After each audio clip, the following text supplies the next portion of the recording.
Hi guys. For your first assignment, you are going to introduce yourself inside of this discussion. So you're going to click reply and then scroll down. And right here, where you see this image right here, where it says record or upload media, click on that. And then you are going to make a recording of yourself. So you can see yourself in it. You press start recording.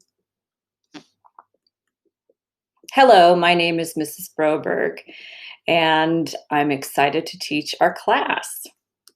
And then you press finish and save.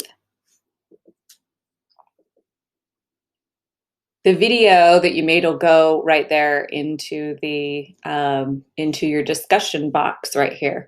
Now, make sure that you tell me your name, where you would usually be going to school if you were online, and what you like about movies or film.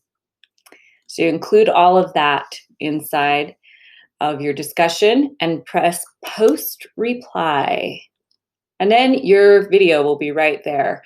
And the next thing I want you to do is reply to at least one other person's video. So watch their video, see what they said, and then just write them a little comment. And if you don't want to write a comment, you could always choose to film yourself speaking a comment to them.